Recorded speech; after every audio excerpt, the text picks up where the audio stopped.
Bonjour tout le monde et bienvenue sur ma chaîne. Aujourd'hui on va parler lecture. Dans ma précédente vidéo retour entre guillemets sur la chaîne, je vous avais dit que je voulais aborder des nouveaux thèmes sur YouTube, des thèmes qui m'intéressent plus. Aujourd'hui la lecture en fait partie. D'ailleurs je voulais refaire un petit tag sur mon amie Manon.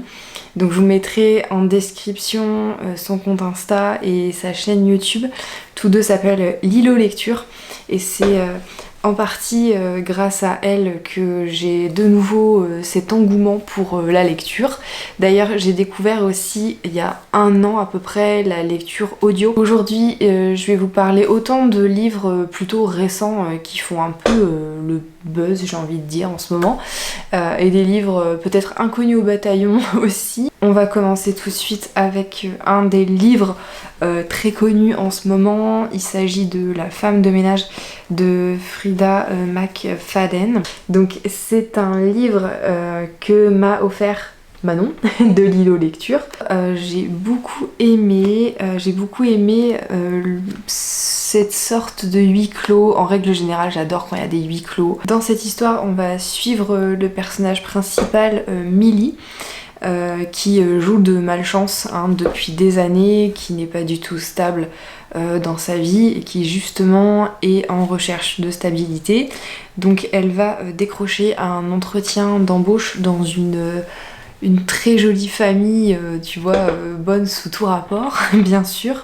Elle va décrocher le poste de nounou à domicile. Et la particularité du travail, c'est qu'elle doit dormir sur place. Elle a une chambre réservée pour elle, qui se trouve à l'étage dans un grenier où sincèrement t'as pas envie d'y aller. Petit à petit il va y avoir des choses assez étranges, malaisantes. On se demande sincèrement si en tout cas la maîtresse de maison elle est pas un peu dérangée. Alors, moi j'ai adoré, il y en a qui ont détesté, qui disent que la plume elle est vraiment plus que light. Moi je trouve que parfois une plume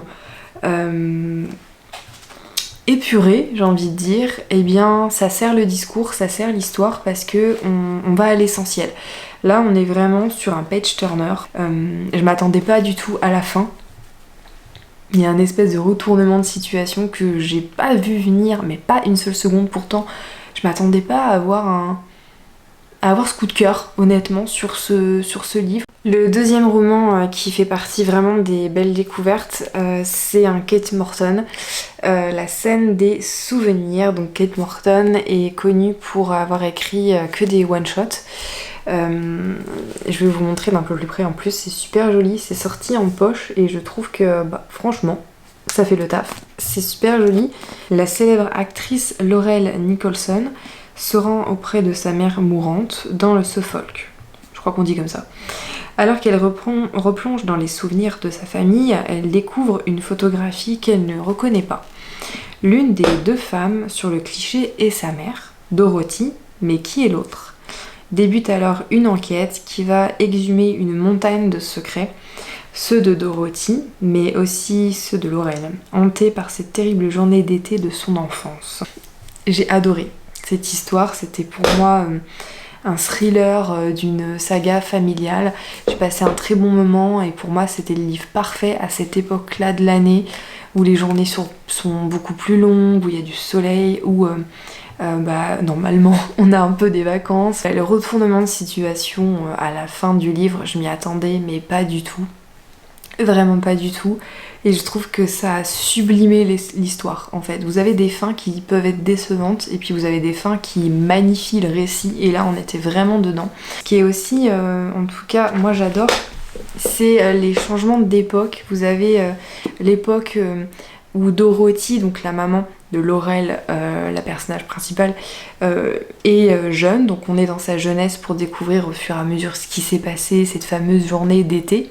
Et vous avez des switches sur l'époque actuelle, donc en 2011. Il m'a donné envie d'essayer un autre roman de Kate Morton. J'ai lu en audio cette fois-ci, il y a quelques mois, Dans les ombres d'Adélaïde Hills, qui est un roman plus récent de Kate Morton, et je ne l'ai pas aimé.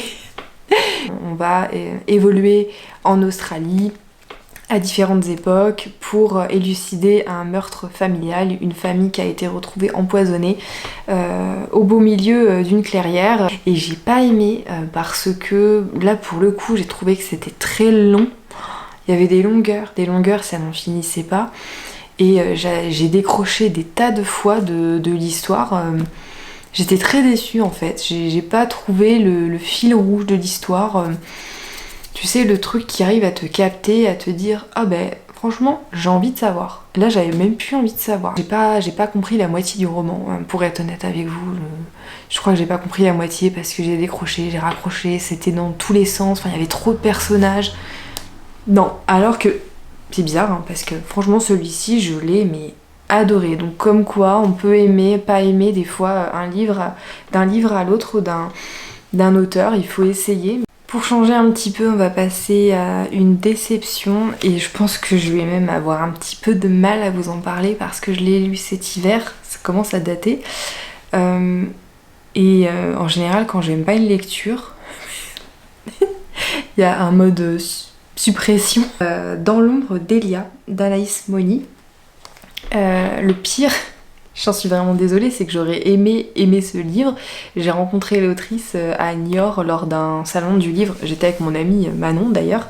Et elle m'avait conseillé elle-même cette histoire, sachant que j'aimais bien les thrillers, les histoires un peu sombres. Perdre l'amour de sa vie est une terrible épreuve, mais l'est-elle autant que de survivre sans? Elia n'a pas d'autre choix que de se faire à cette idée, celle de ne jamais le revoir. Le jour de ses funérailles, où pour la première fois elle lui dit adieu, tout est remis en cause. Son mari est-il réellement mort, ou la folie serait-elle en train de s'emparer de son esprit? Entre illusion et manipulation, lorsque le puzzle s'assemblera, saura-t-elle accepter la vérité? Alors, on est clairement sur un thriller psychologique, ce qui sur le papier me plaît. Donc on va suivre Elia. Elle va se rendre compte en fait au fur et à mesure qu'elle serait suivie par une sorte d'alter ego d'ombre, mais elle va aussi rencontrer, elle va aussi partager sa vie avec un ami, donc un monsieur, un ami qui est peut-être un peu trop présent, qui prend trop de place dans sa vie, qui voudrait un peu faire le pansement affectif, ce qui est super toxique, hein, on va se le dire. Et au bout d'un moment, elle va elle-même croire qu'elle devient folle, donc on a des passages où on parle un petit peu de psychiatrie aussi. Moi, il y a des choses qui m'ont déplu dans ce livre. Bon, bah, déjà, c'est la plume. Je vais être honnête avec vous, il y a des redites partout. Enfin, alors, il y a quelque chose qu'elle écrit très souvent. Je pense que là, je vais réussir à tomber dessus. C'est les chimères. Les chimères, c'est limite, vous l'avez 3 fois par chapitre. On essaie de faire simple, voilà. On sent qu'il y a une volonté de faire simple, de faire concis, d'avancer. On sent qu'elle essaie de faire la paix avec elle-même, mais que c'est plus elle-même. Donc on tatillonne avec une histoire qui voudrait parler peut-être un peu de schizophrénie, mais c'est très maladroit en fait. On repart sur une très belle lecture dans un registre similaire. On est sur un thriller, mais cette fois-ci que j'ai adoré, c'est Lontano de Jean-Christophe Granger. Alors Jean-Christophe Granger, ça doit vous parler si je vous dis Les Rivières pourpres. Voilà, qui est un film très connu, mais à la base, c'est un roman de Monsieur Granger. J'adore. En fait, j'ai découvert cet auteur il y a moins d'1 an et j'ai lu 3 romans de lui et pour l'instant que des pépites. Mais alors vraiment, si comme moi vous adorez Stephen King, vous adorez les romans policiers, vous adorez le suspense, les thrillers psychologiques, que vous avez adoré Shutter Island, on va suivre une famille, les Morvans, qui habitent à Paris. Ils sont tous un peu barges, on va se le dire. Vous avez le père, on est dans l'époque, le papa, le grand chef, qui a une belle position au 36 quai des Orfèvres. Il est un peu ripou quand même, enfin voilà, pas top quand même le gars, pas très fréquentable, mais qui a fait quand même des choses pour sauver la France. On est dans dans cette ambiance France-Afrique pas très nette. Voilà, on a un des fils qui est complètement drogué, on a un autre fils qui prend la relève du père qui est un très bon flic,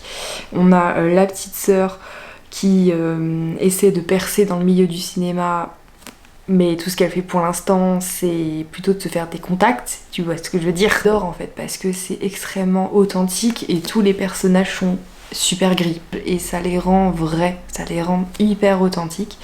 On a une plume ultra descriptive, mais ce que j'adore chez Granger, c'est que c'est comme comme Stephen King, c'est que chaque phrase on avance. On va suivre la résurgence d'un ancien tueur en série qu'on pensait disparu, qu'on surnommait l'homme clou et qui avait été arrêté en Afrique il y a des décennies de ça par le père.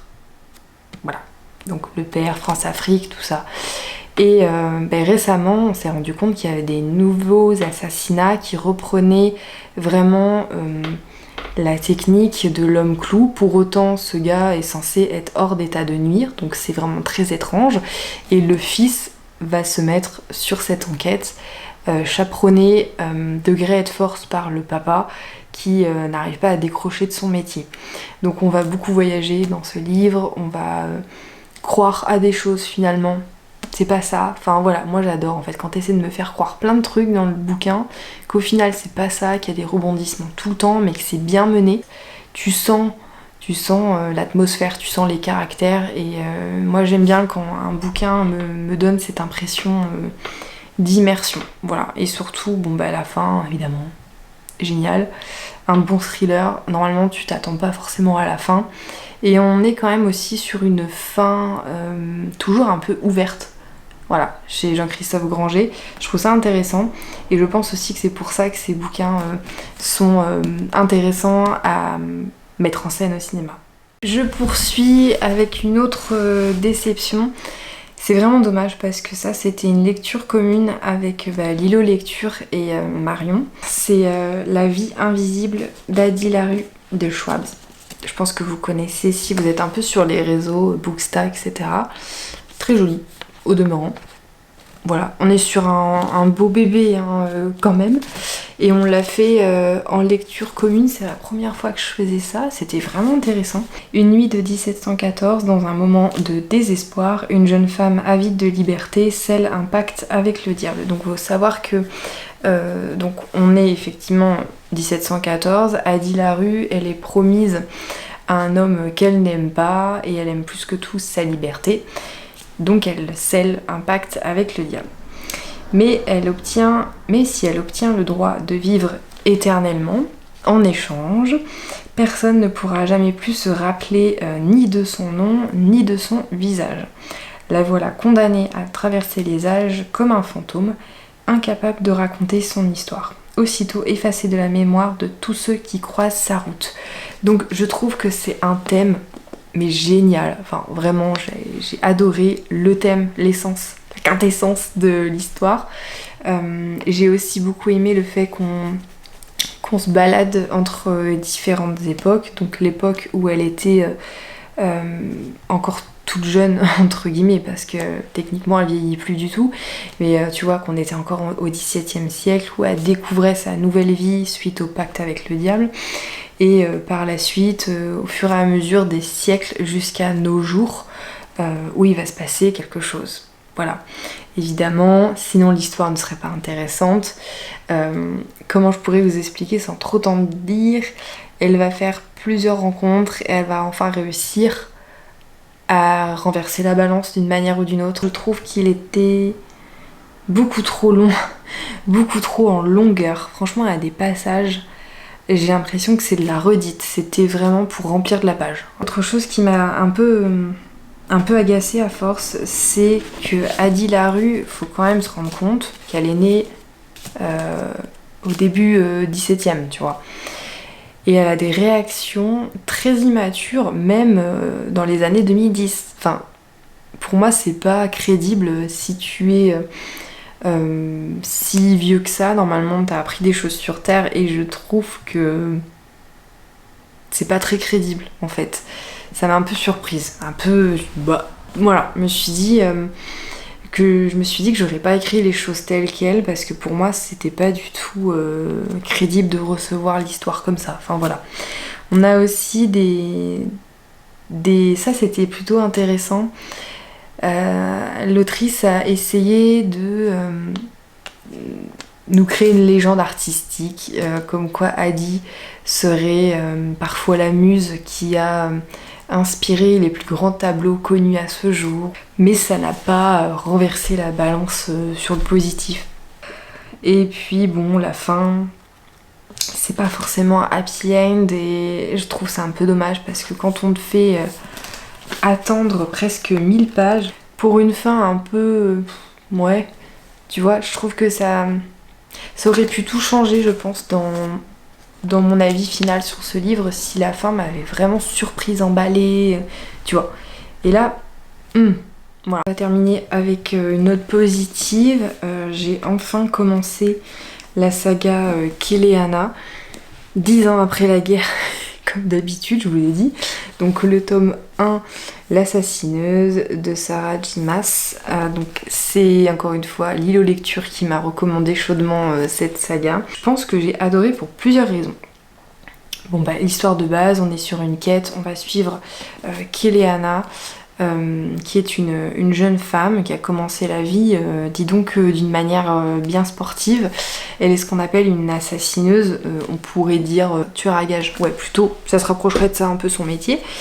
Elle a passé une année dans un bagne, une mine, et on lui propose un marché, on lui propose de devenir l'assassineuse d'un roi pendant 4 années pour regagner sa liberté. Donc elle accepte le défi. Pour devenir l'assassineuse du roi, elle va se rendre dans un merveilleux château en verre où se déroule toute une série d'épreuves. Elle va combattre en fait sur plusieurs semaines d'autres rivaux. Elle est la seule femme en plus. Et voilà. Donc son but c'est de devenir l'assassineuse et on va suivre presque en huis clos ce premier tome de Keleana. J'ai adoré le huis clos dans le château en verre. C'était efficace comme plume, de la description mais pas trop. J'ai trouvé que c'était très bien écrit. Bon, j'ai adoré la plume, on est vraiment immergé dans ses émotions, dans ses sentiments.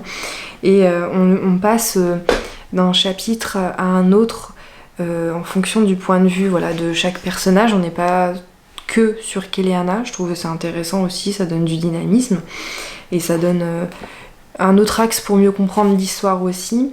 Et il se passe aussi des choses très étranges dans ce château. Donc j'ai trouvé ça intéressant qu'il y ait aussi une histoire dans l'histoire, qu'on soit pas seulement fixé sur le but ultime qui est de gagner l'épreuve finale pour devenir l'assassineuse du roi, mais il se passe aussi des choses très étranges dans ce château et elle va devoir quand même s'en occuper. Et grâce à ce prétexte dans le récit, on a une immersion encore plus globale dans cet univers. Et nous avons une carte de ce monde fantastique, de ce monde de fantasy. Je vais vous montrer un peu une jolie carte. Ça j'aime beaucoup parce que pour moi c'est signe que l'auteur a vraiment fait un effort dans l'immersion. Bien écoutez, c'est tout pour cette première vidéo lecture. J'espère que ça vous a plu. Nous avons parlé seulement de 6 livres, mais j'ai l'impression d'avoir parlé pendant 1h30. C'est pas le cas, il y a du montage, beaucoup de montage qui m'attend, mais j'espère que ça vous a plu. N'hésitez pas à discuter avec moi des lectures si vous les connaissez, si jamais ça vous donne envie, pas envie de les découvrir. Merci d'avoir regardé cette vidéo jusqu'à la fin. Je vous souhaite une très belle journée, une très belle soirée, un bon week-end, un bon dimanche, tout ce que tu veux. Ciao ciao.